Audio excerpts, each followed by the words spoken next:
अली अलैहिस्सलाम मस्जिद कूफा के मिंबर पर खड़े होकर खुतबा दे रहे थे कि खुतबा खत्म होने के बाद एक शख्स खड़ा हुआ और कहने लगा कि ऐ जनाब अली इब्न अबी तालिब, मैं मुल्क शाम से कई महीनों का सफर तय करने के बाद आपके पास यहाँ कूफा में कुछ सवालात करने के लिए आया हूँ, लिहाजा मैं आपसे कुछ सवालात करना चाहता हूँ। तो हजरत इमाम अली अलैहिस्सलाम ने ये फरमाया कि ऐ बंदाए खुदा, यकीनन तुम मुझसे जो भी सवाल करना चाहते हो बेशक वो सवाल करो। तो वो शख्स कहने लगा कि ऐ जनाबे अली इब्न अबी तालिब, मेरा पहला सवाल ये है कि आप मुझे ये बताएं कि अल्लाह ने सबसे पहले किस चीज को पैदा किया था।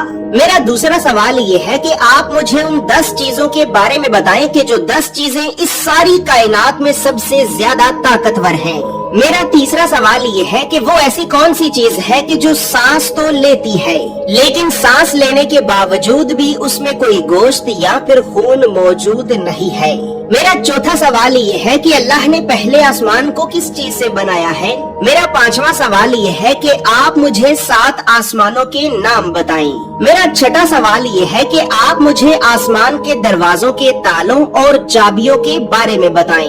मेरा 7वां सवाल ये है कि आप मुझे ज़मीन की सबसे बेहतरीन वादी का नाम बताएं। और इसी तरह अब आखिर में मेरा 8वां सवाल ये है कि आप मुझे ज़मीन की सबसे भयानक और बदतरीन वादी के बारे में भी बताएं।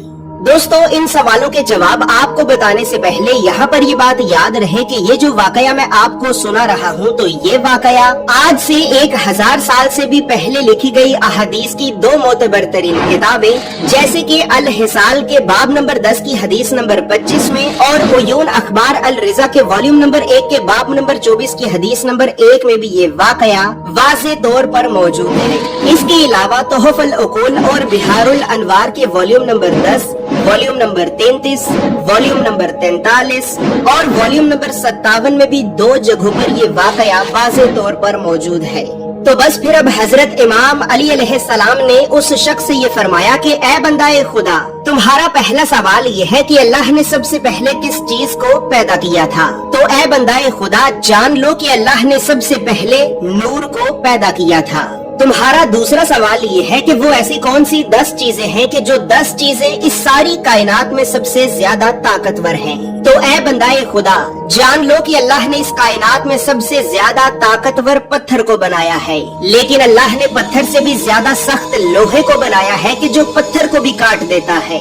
इसी तरह फिर लोहे से ज्यादा सख्त आग है कि जो लोहे को भी पिघला देती है। आग से ज्यादा सख्त पानी है कि जो आग को भी बुझा देता है। पानी से ज्यादा सख्त बादल है कि जो पानी को आसमान पर उठाए फिरता है। बादल से ज्यादा सख्त हवा है कि जो बादलों को आसमान पर चलाए फिरती है। हवा से ज्यादा सख्त हवा का फरिश्ता है कि जो हवाओं को जमीन पर चलाता रहता है। हवाओं के फरिश्ते से ज्यादा सख्त मलकुल मौत है कि जो हवा के फरिश्ते को भी मौत देगा। मलकुल मौत से ज्यादा सख्त खुद मौत है कि जो मलकुल मौत को भी मौत देगी। और फिर मौत से भी ज्यादा सख्त अल्लाह का हुक्म कुन है कि जब अल्लाह किसी काम के करने का हुक्म जारी करता है तो फिर उस काम को होने से कोई रोक नहीं सकता। इसी तरह ऐ बंदाए खुदा, तुम्हारा तीसरा सवाल ये है कि वो ऐसी कौन सी चीज है कि जो सांस तो लेती है लेकिन सांस लेने के बावजूद भी उसमें कोई गोश्त या फिर खून मौजूद नहीं है। तो ऐ बंदाए खुदा, जान लो कि वो चीज के जो सांस तो लेती है लेकिन सांस लेने के बावजूद भी उसमें कोई गोश्त या फिर खून मौजूद नहीं है तो वो सुबह है। इसी वजह से ही अल्लाह रब्बुल इज्जत अपने कुरान में ये इरशाद फरमाता है कि कसम है रात की कि जब वो जाने लगे और सुबह की कि जब वो सांस लेकर आने लगे। दोस्तों, याद रहे ये चांद, सूरज, सितारे, सयारे, जमीनों, आसमान, सुबह और शाम, ये सब भी अल्लाह की मखलूकात हैं। और इसी वजह से ही अल्लाह रब्बुल इज्जत अपने कुरान में सूरे अल इसरा की आयत नंबर 44 में ये इरशाद फरमाता है कि 7 आसमान और 7 जमीनें अल्लाह की तस्बीह बयान करती हैं। और हर वो चीज भी कि जो इन 7 आसमानों और 7 जमीनों में रहती है। और कोई भी चीज ऐसी नहीं है कि जो अल्लाह की तारीफ के साथ उसकी तस्बीह बयान ना करे, लेकिन तुम इनकी तस्बीह को समझते नहीं हो। दोस्तों, याद रहे कि कुरान की इस आयत के मुताबिक 7 जमीनों आसमानों में रहने वाली मखलूकात के अलावा खुद 7 जमीनों आसमान भी अल्लाह की तस्बीह बयान करते हैं, लेकिन हम उनकी तस्बीह और तारीफ बयान करने के अंदाज को समझ नहीं सकते। اسی طرح بس پھر اب حضرت امام علی علیہ السلام نے اس شخص سے یہ فرمایا کہ اے بندہ خدا، اب تمہارا چوتھا سوال یہ ہے کہ اللہ نے پہلے آسمان کو کس چیز سے بنایا ہے؟ تو اے بندہ خدا، جان لو کہ اللہ نے پہلے آسمان کو پانی کے بخارات سے بنایا ہے۔ دوستو یاد رہے، بخارات پانی کی اس بھاپ یا پھر دھوئیں کو کہتے ہیں کہ جو پانی گرم ہونے کے بعد نکلتا ہے، اور اللہ نے پانی کی اسی بھاپ اور دھوئیں سے ہی پہلے آسمان کو بنایا ہے۔ اسی طرح اے بندہ خدا، اب تمہارا پانچواں سوال یہ ہے کہ تمہیں 7 آسمانوں کے نام بتائے جائیں۔ تو اے بندہ خدا، جان لو کہ اللہ نے پہلے آسمان کا نام رفیع رکھا ہے، اور اللہ نے اس آسمان کو پانی اور دھوئیں سے بنایا ہے۔ دوسرے آسمان کا نام کیزوم ہے، اور اس کا رنگ تانبے کے رنگ کی طرح کا ہے۔ تیسرے آسمان کا نام معروم ہے، اور اس کا رنگ سرخ مائل ہاکی رنگ کی طرح کا ہے۔ چوتھے آسمان کا نام ارفالون ہے، اور اس کا رنگ چاندی کے رنگ کی طرح کا ہے۔ پانچویں آسمان کا نام ہیہون ہے، اور اس کا رنگ سونے کے رنگ کی طرح کا ہے۔ چھٹے آسمان کا نام اروس ہے، اور اس کا رنگ سبز یاقوت کے رنگ کی طرح کا ہے۔ اور پھر آخر میں 7ویں آسمان کا نام اجمہ ہے، اور اس کا رنگ سفید موتی یعنی نور کی طرح کا ہے۔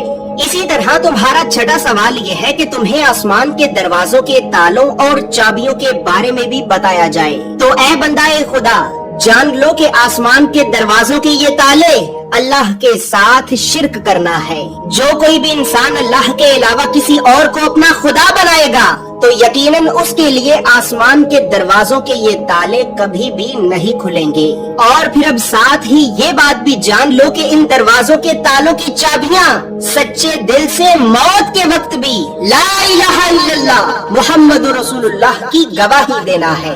دوستو اب یہاں پر یہ بات یاد رہے کہ بخاری اور مسلم کی احادیث کے مطابق اللہ نے ایک آسمان سے دوسرے آسمان میں جانے کے لیے مختلف دروازوں کو بنا رکھا ہے، اور اللہ کے بہت سے نبی اور پیغمبر انہی دروازوں سے ہی گزر کر مختلف آسمانوں پر بھی جا چکے۔ اللہ رب العزت نے اپنے قرآن میں سورہ الذاریات کی آیت نمبر 7 میں یہ قسم کھائی ہے کہ قسم ہے راستوں والے آسمان کی، یعنی قرآن کی اس آیت کے مطابق اللہ نے آسمان میں رستوں کو بھی بنا رکھا ہے، اور یقیناً اللہ کے نبی اور پیغمبر بھی انہی رستوں سے ہی گزر کر مختلف آسمانوں پر جا چکے ہیں۔ تو اسی طرح بس پھر اب حضرت امام علی علیہ السلام نے اس شخص سے یہ فرمایا کہ اے بندہ خدا، اب تمہارا 7واں سوال یہ ہے کہ اس زمین کی سب سے بہترین وادی کون سی ہے؟ تو اے بندہ خدا، جان لو کہ زمین کی سب سے بہترین وادی سرندیب ہے، کیونکہ اللہ نے آدم علیہ السلام کو جنت سے نکال کر زمین کی اسی وادی میں ہی اتارا تھا۔